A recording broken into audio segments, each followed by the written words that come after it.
अस्सलाम वालेकुम दोस्तों, अगर आप बाबर आजम के फैन हैं तो इस वीडियो को लाइक कर दीजिए। लाइक ज़रूर करना है। लाइक टारगेट 1500 का है और उम्मीद करता हूं कि बाबर आजम के फैन 1500 से ज़्यादा होंगे। तो दोस्तों, आज की वीडियो में मैं आप लोगों को बाबर आजम के बारे में कुछ ऐसी खबर के बारे में बताने वाला हूं जिसका आपको पता नहीं होगा। उससे पहले अगर आप चैनल पे फर्स्ट टाइम है तो बिल्कुल भी फ्री में चैनल को सब्सक्राइब कर लीजिए और साथ में लगे बेल के आइकन को ज़रूर प्रेस कर देना है। दोस्तों, सब्सक्राइब करने में कोई पैसे खर्च नहीं होते, बिल्कुल फ्री में सब्सक्राइब कीजिए। तो दोस्तों, जैसा कि आप लोगों को मालूम है कि पाकिस्तान क्रिकेट टीम में एक ही अजीम खिलाड़ी है जिसका नाम है बाबर आजम। बाबर आजम अगर पाकिस्तान क्रिकेट टीम में ना हो तो पाकिस्तान क्रिकेट टीम 150 से भी ऊपर का रन नहीं खड़ा कर सकती।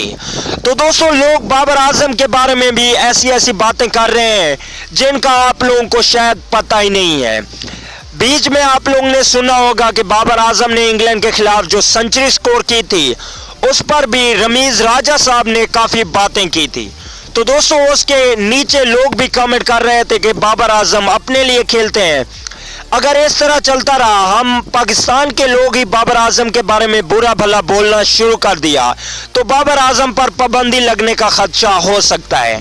तो हम आपसे रिक्वेस्ट करते हैं कि बाबर आजम जैसे अजीम खिलाड़ियों के लिए कोई अच्छी बात किया करें, बल्कि उसके लिए गलत बात करने वाले बाबर आजम के फैन नहीं बल्कि बाबर आजम के दुश्मन होते हैं। तो जो बाबर आजम के फैन हैं उनसे मैं यही रिक्वेस्ट करता हूं कि बाबर आजम के बारे में कोई भी गलत अफवाह हो तो उस पर गौर मत करें। तो दोस्तों, बाबर आजम पाकिस्तान क्रिकेट टीम के लिए बहुत ही अच्छे खिलाड़ी हैं और वर्ल्ड कप में भी पाकिस्तान क्रिकेट टीम के लिए बाबर आजम बहुत कुछ कर सकते हैं।